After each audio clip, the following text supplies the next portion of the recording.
জয় নিতাই গৌর, রাধে রাধে, হরে কৃষ্ণ। সকলকে আমার ধন্যবাদ। আজকে শ্রীমদ্ ভগবদ গীতার শ্লোক নাম্বার 30 হবে ধ্যান যোগের উপরে।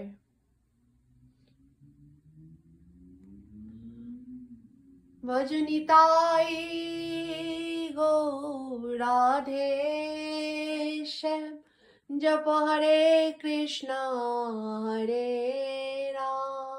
জয় নিতাই গৌর, রাধে রাধে, হরে কৃষ্ণ। সকলকে আমার ধন্যবাদ। আজকে শ্রীমদ্ ভগবদ গীতার শ্লোক নাম্বার 30 ধ্যান যোগ। আমার প্রণাম নেবেন। ওম অঙ্গনুতিমিরান্ধস্য জ্ঞানাঞ্জন শলাকয়া চক্রস্মিতং জনতস্মি শ্রী গুরুবে নমো। শ্রী চৈতন্য মনোভীষ্টং স্থাপিতং যেন ভূতলে স্বয়ং রূপ কদমহং দদাতি স্বপদান্তিকম।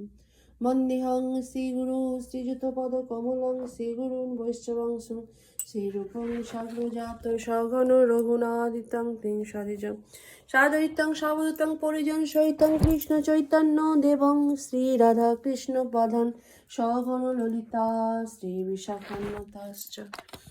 হে কৃষ্ণ করুণা সিন্ধু দীনবন্ধু জগৎপথে গোপীশ গোপিকা কান্ত রাধা কান্ত নমস্তুতে।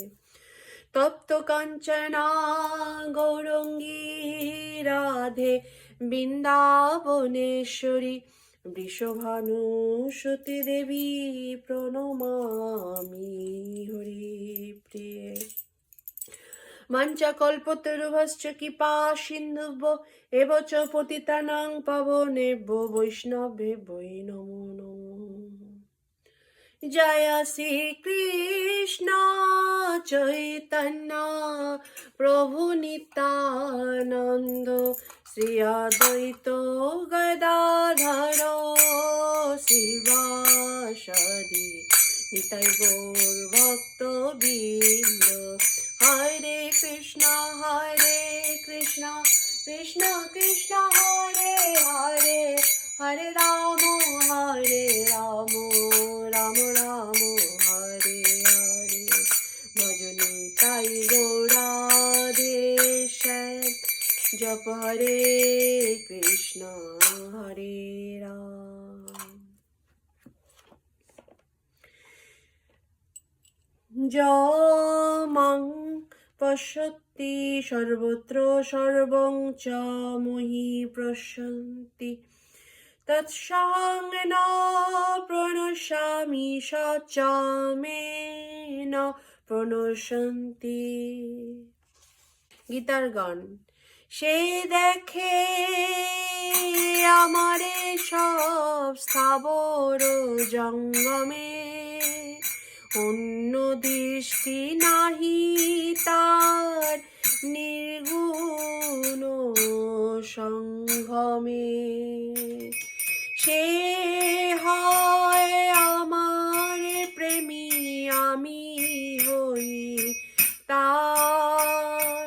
নিরস সুখ না তর্ক নয় ব্যবহার। হরি বল। অনুবাদ। যিনি সর্বত্র আমাকে দর্শন করেন এবং আমাতেই সমস্ত বস্তু দর্শন করেন, আমি কখনো তার দৃষ্টির অগোচর হই না এবং তিনিও আমার দৃষ্টির অগোচর হন না। তাৎপর্য।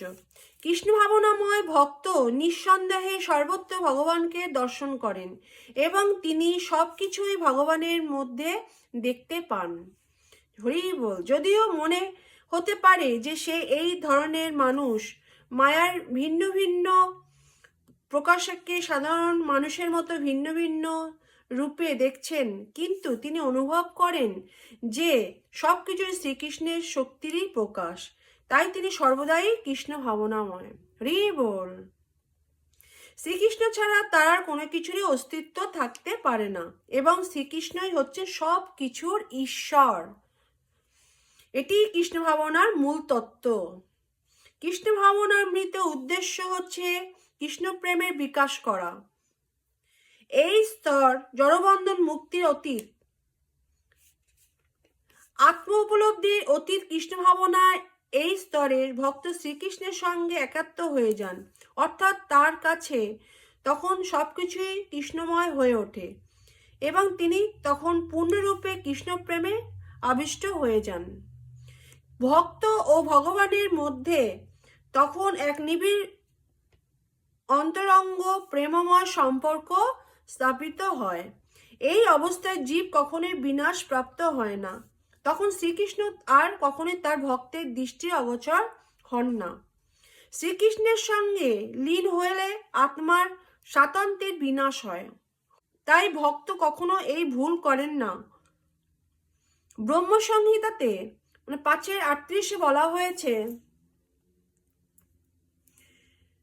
প্রেমাঞ্জনোচ্ছ্বসিত ভক্তি বিলোচনেন সন্তোষাদৈব হৃদয়েষু বিলাকায়ান্তি যহ শ্যামসুন্দর অমর্চিন্তা গুণ স্বরূপং গোবিন্দমাদি পুরুষং তমহং ভজামি। প্রেমাঞ্জন দ্বারা রঞ্জিত ভক্তি চক্ষু বিশিষ্ট সাধুরা যে অচিন্ত গুণসম্পন্ন শ্যামসুন্দর শ্রীকৃষ্ণকে হৃদয়ে অবলোকন করেন, সেই আদিপুরুষ গোবিন্দকে আমি ভজনা করি। হরি বল। এই প্রেমাবস্থায় পরমার্শ ভগবান শ্রীকৃষ্ণ কখনোই তার ভক্তের দৃষ্টির অগোচর হন না এবং ভগবানের দৃষ্টি অগোচর হন না। যে সিদ্ধ যোগী তার হৃদয়ে পরমাত্মা রূপে ভগবানকে দর্শন করছেন, তিনিও এইভাবে নিরন্তর ভগবানকে দর্শন করেন। এই ধরনের সিদ্ধ যোগী শুদ্ধ ভগভক্তে পরিণত হন এবং তিনি এক মুহূর্তের জন্যও ভগবানকে না দেখে থাকতে পারেন না। হরি হরি বল। জয় নিতাই গৌর রাধে রাধে। হরে কৃষ্ণ। সকলকে আমার ধন্যবাদ। শ্রীমদ্ ভগবদ গীতা কি জয়। বাঞ্ছা কল্পতরুভশ্চ কৃপা সিন্ধুভ্যেব চ পতিতানাং পাবনেভ্যো বৈষ্ণবেভ্যো নমো নমঃ।